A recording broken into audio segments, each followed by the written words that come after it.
About 2 miles down the road, the black Cadillac raced away from the police.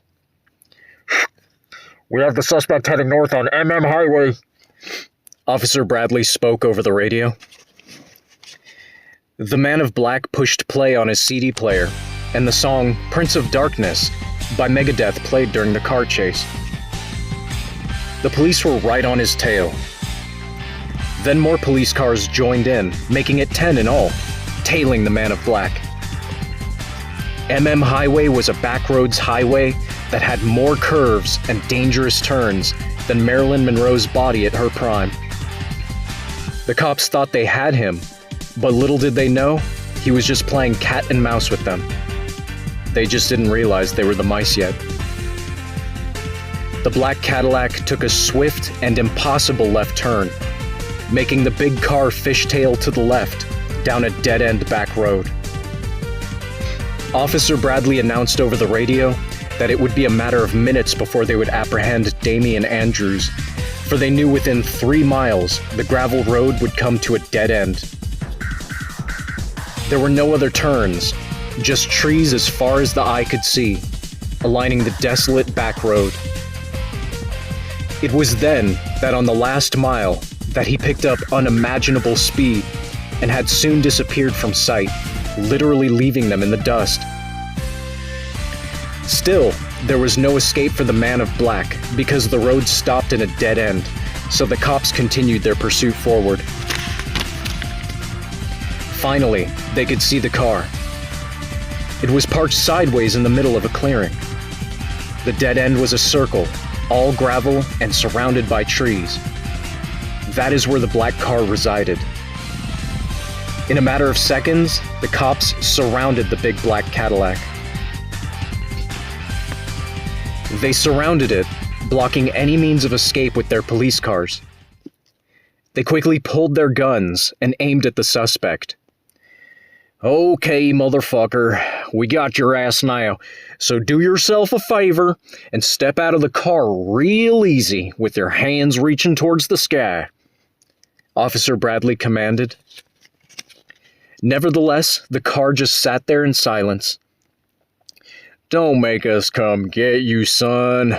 It would be a damn shame if you got hurt on accident before we put you behind bars," Officer Bradley threatened. All of a sudden, another music track came on loudly called "Spill the Blood" by Slayer. The cops began to get chills up their spines as they looked at one another, wondering what now. Suddenly, they heard cracking sounds. Then huge dead oak trees began falling all around them and all over the gravel road like dominoes behind them.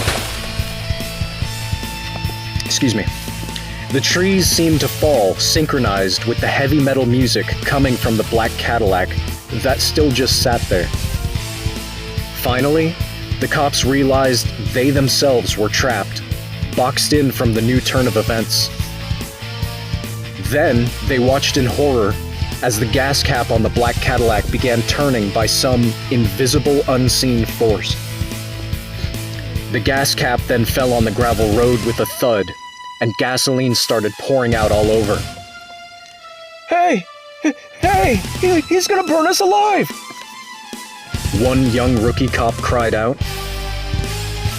They knew they couldn't stop the man of black by shooting at him within the gasoline-soaked car, so they began scattering about like mice trying to escape.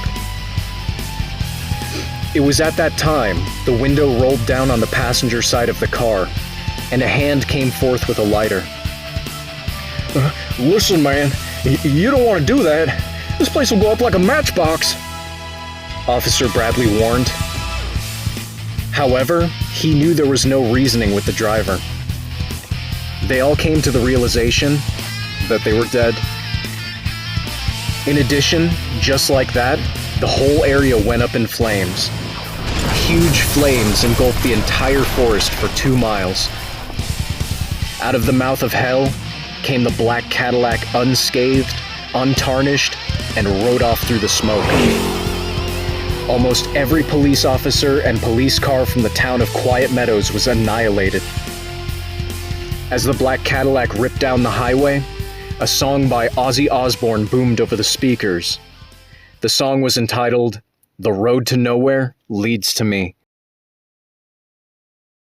As the black Cadillac made its way down the MM highway, a white '74 Lincoln came barreling down from the other direction. Excuse me. The white '74 Lincoln then changed lanes and began driving straight at the black Cadillac. On one side of the narrow road was a steep cliff, and on the opposite side, a rock wall. The black Cadillac swerved and went tumbling down the cliff in an explosion. Above the cliff, the big white car sat, and from the driver's side came Christian. He stared over the cliff at the completely wrecked black Cadillac. As he stared down the cliff, he sneered, "You didn't think you'd get away with it, did you? You have no chance at winning, so you might as well give up. It's futile, Damian Andrews."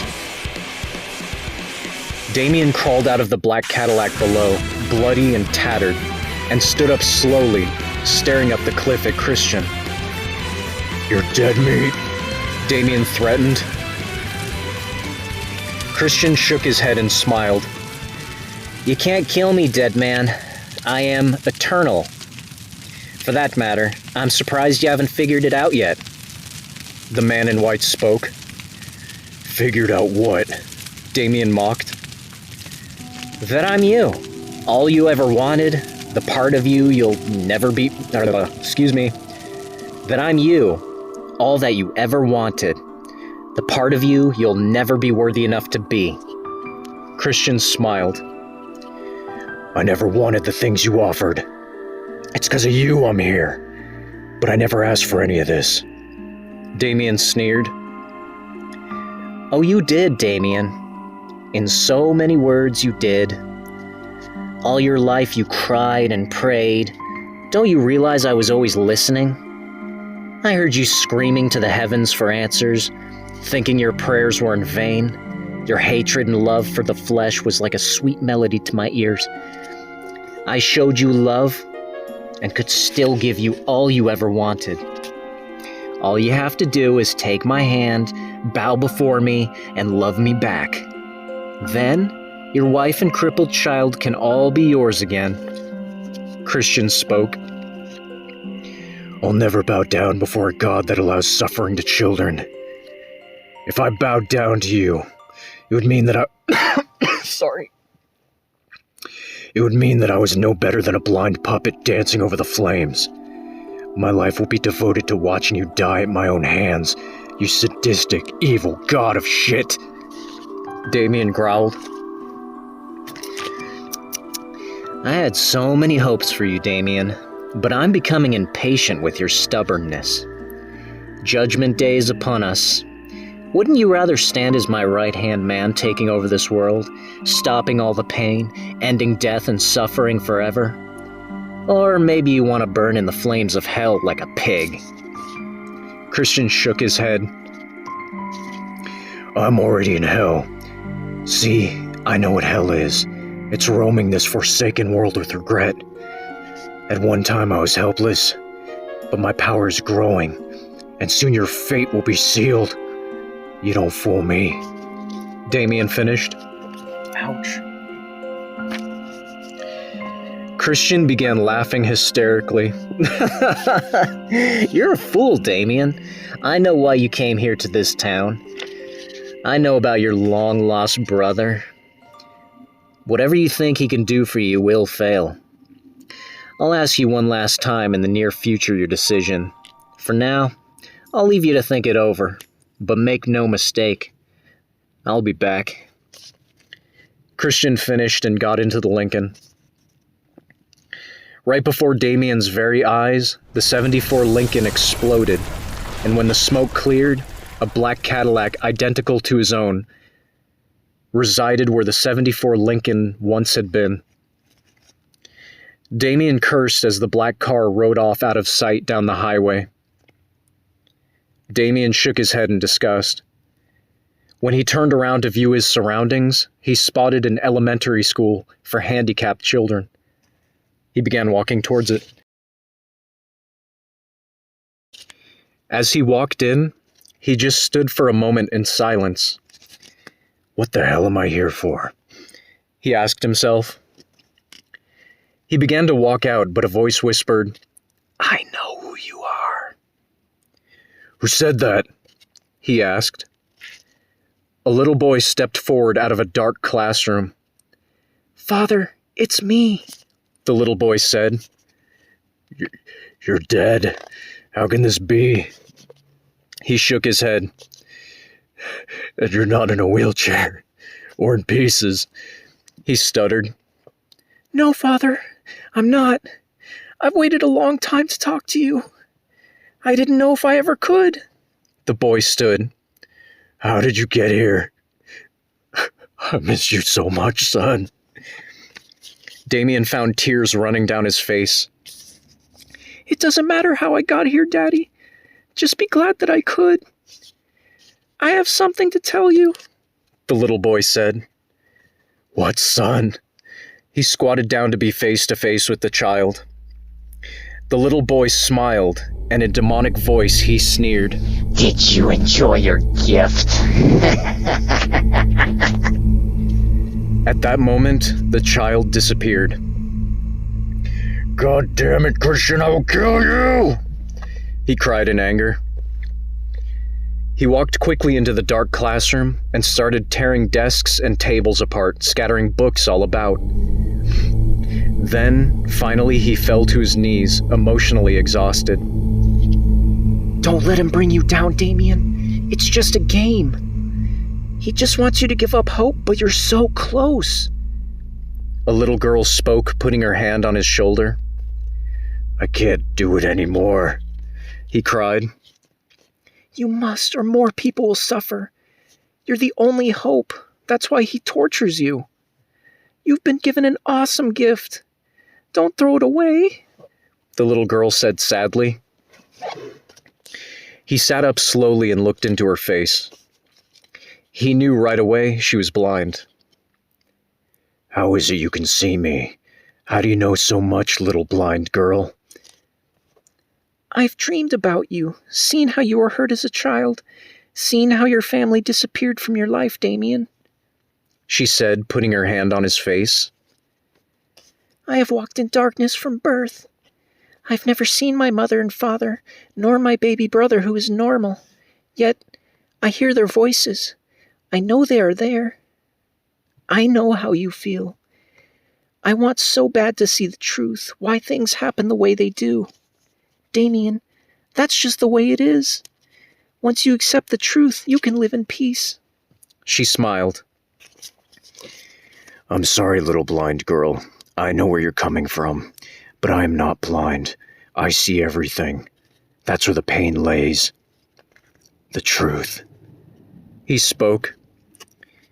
She just stood silent. I want to help you. If I told you I could make it to where you could see your mother and father, how would that make you feel? He stared at her. I would be afraid, but I want to see.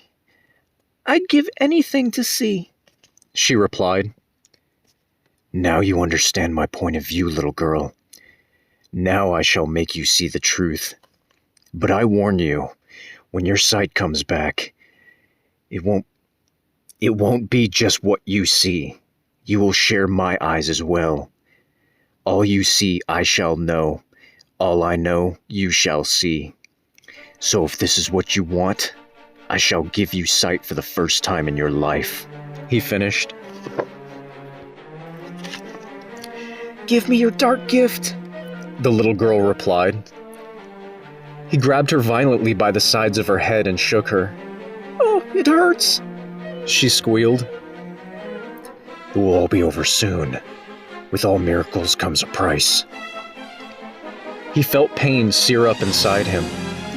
Then they both collapsed to the ground, and bright light illuminated the once dark as night classroom.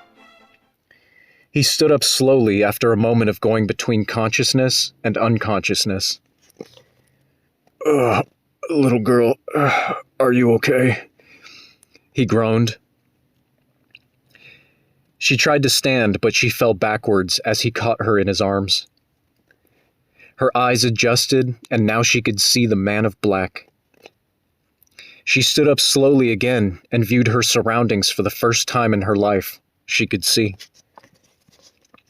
She stared at the sun rays beaming through the window onto the classroom floor. What is this? She pointed at the sunlight. That is what separates the darkness, which is all that you see around us, he answered. I know what the darkness is. It's what I've seen all my life. The little girl frowned shortly. So, light is when you can see? She asked. Yes, light separates darkness. Because of your ability to share my sight and all that I've seen. Does it bother you, little girl? He asked. No, Damien. But I do feel sad. She looked down at the ground. Why? He said, surprised. 'Cause all I have to give you is darkness. You can't see anything of myself. We share each other's sight now, and I can see your life clearly, but you got nothing from me in return. 'Cause my lifetime of blindness. She stared at him. But I can see through you now, and all I ask for in return is that you be happy. 'Cause whatever good you see, I will as well. He smiled. She became very happy. She became very happy now and gave him a big smile. I will, she gleamed. As he began to walk away, she asked one more thing. Damien, will you help the other children in this school? End their parents' suffering? I know what it was like for my parents to see their little girl blind. I could hear them at night talking and worrying about what would become of me because of my handicap. Please help the others. They deserve a chance, she said. God should have never allowed you to suffer in the first place. Should be his responsibility, he said sadly. I know you're bitter, but you have the dark gift. Maybe God has given you this power for a reason, she spoke. No, all that I have given unto me from No, all that I have is given unto me from hell. There is no redemption or forgiveness for me. God turned his back on me. All that I do will not save me, he whispered. Maybe you're right, Damien, but you have the power to save others. If I had the power, I would help those who needed help. Don't turn your back on them. Then you'd be like that in which you despise, she finished. He turned and looked at her. He held out his hand, and she took it into her own and began walking out of the darkness. You see me 'cause you wanted to see me. Some can only see what is... Oops. You see me 'cause you wanted to see me. Some can only see what the flesh has to offer. Being blind doesn't mean you're limited or handicapped, but merely your eyes are open to what is, not what you think you see. The thing in which is illusion, you accept as truth. You see me for what I am, finally, and that is your dark gift. The truth.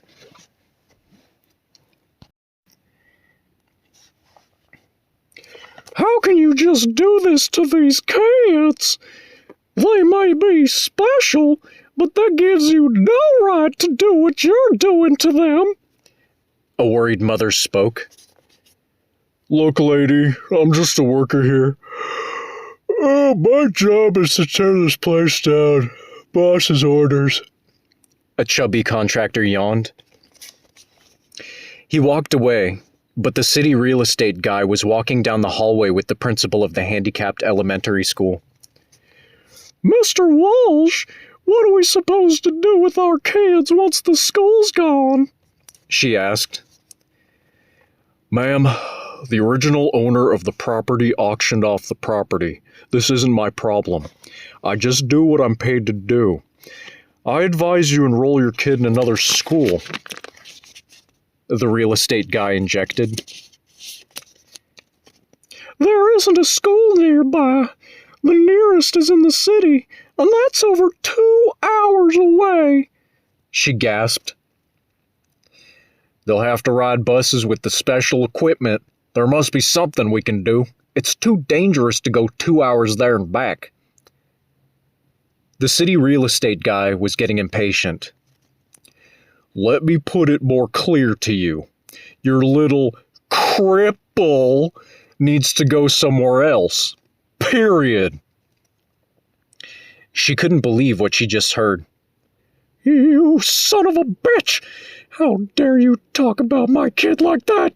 If I tell my husband how rude you were to me, he'd kill you, she said angrily. He just ignored her and went on his way. She was so furious, wondering what she'd do with her child. She was poor and just didn't have all the resources. She headed towards the classroom where her mute child was. When she opened the door, she became paralyzed with intense emotion. All the children laid still on the floor, covered in blood. Blood was everywhere. She began to cry unbearably. She felt a cold hand soaked in blood touched her hand. She felt a cold hand soaked in blood touch her hand. I'm so sorry. She felt a cold hand soaked in blood touch her hand she had covering her eyes, and she looked up. There stood her son, drenched in blood, smiling. Mommy, the man of black made us well. He gave us his blood and healed us. The little boy spoke clearly and softly. She was in shock and began walking backwards into the hall, but she bumped into something. She turned around and stared in total shock as the hallways became crowded with blood-drenched children who were once handicapped, yet now they were all healed. Her son hugged her tightly. Tears of joy came down her face as she held her son. Thank you, dear Lord. She stared up at the ceiling of the school. She felt a small tug on her sleeve. No, Mommy, it wasn't God who healed us. The little boy smiled. She looked down, confused. Who did this miracle, son? Who has such power? She asked. The little girl who had been the first to be healed of her blindness came forth. Ma'am, it was the man of black, Damian Andrews, she answered. Who is Damian Andrews? The woman asked, still in utter shock and dismay. She felt as if she was dreaming. All the children began chanting together. By his stripes we were healed. From the darkness he has risen. From the death he has given us life. The children continued. She became frightened because she didn't understand. I don't understand. Who is he? She stuttered. The little girl smiled and replied. He's a God worth believing in. He is the angel of death. The little girl knew she couldn't explain it. No one but her and her healed peers could understand. Damien had warned the children not to tell who he was. He had told them to let it be a secret. He had told them it would all be pointless to explain, for now they were healed and could see with open hearts and open minds, because they could see what he knew, and he had finished by saying, "You will find that the whole world is blind to the truth. Use what you know, and remember that just 'cause the world lives in a giant web-like lie, doesn't mean you have to as well. As long as you heed my words, you will be immortal, for my blood is life and is eternal." The children would never die, for they themselves tasted death, and now arose from it. By his stripes we were healed. From the darkness he has risen. From death he has given us life.